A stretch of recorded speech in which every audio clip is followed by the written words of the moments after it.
balita na ika'y mawiwili. Mga nagbabagang kamao, mga buksi. So mga par, sa naging weigh-in nga po sa pagitan ng ating pambato na si Vincent Astrolabio at ang Japanese boxer na si Junto Nakatani, kung saan mga idol, pareho pong pasok sa weight limit ang dalawang fighter. Si Astro Boy mga idol, bumigat ng 53.3 kg, habang si Nakatani naman mga idol. Kaya abangan natin ang bakbakan nila bukas ng gabi mga idol. Face off lang kasi dito mga idol, talagang meron na sila bad intention sa isa't isa.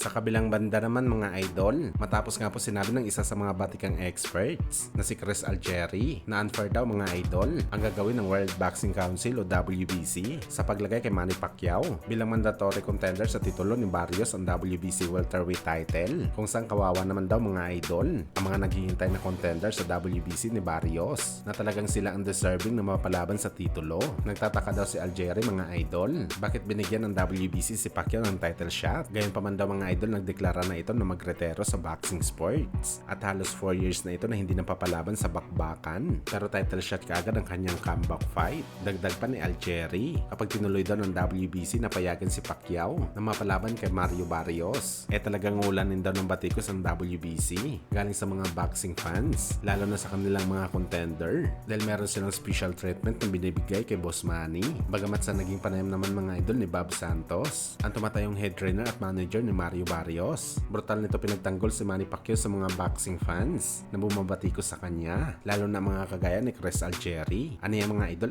FYI daw, na-earn daw talaga ni Manny Pacquiao na mapalaban sa isang title fight para sa lahat-lahat na ginawa nito sa boxing sports. Sa mga nagsasabi daw na isa ng 45 anyos si Pacquiao at wala na maibubuga sa bakbakan, sila pa rin daw mga idol ang mga tao na to, na mga nagsasabi na 41 anyos na si Pacman at wala na maibubuga sa laban nito kay Keith Thurman dati, pero nasupalpal sila ni Pacquiao dahil siya pa ang nanalo. Nakita na daw ni Bob Santos ang mga ilang workout ni Pacquiao at masasabi niya mga idol na mabilis pa rin talaga ang mga kamay ni Pacquiao. Kaya sa potensyal daw nila na bakbakan ng kanyang alaga na si Barrios, talagang kailangan nila seryosohin si Pacquiao. Pinagtanggol din ni Bob Santos kasama si Barrios si Manny Pacquiao sa pagbati ko sa kanya na wala daw ito mabubuga kay Mario Barrios dahil natalo daw ito kay Yordenis Ugas. Sadyang hindi daw alam ng lahat mga idol kung gaano kahirap makipaglaban sa part ni Pacquiao. Na ilang buwan mo pinaghandaan ang laban kay Errol Spence Jr. na isang kaliweting fighter, tapos 10 days bago ang laban, pinalitan siya kay Ugas na talagang salungat ito sa estilo na pinaghandaan ni Boss Manny sa kanyang training camp. Well, makikita mo talaga mga idol na malaki talagang respeto ng kampo ni Barrios sa ating pambansang himao Manny Pacquiao. Talagang sa punto na to mga idol,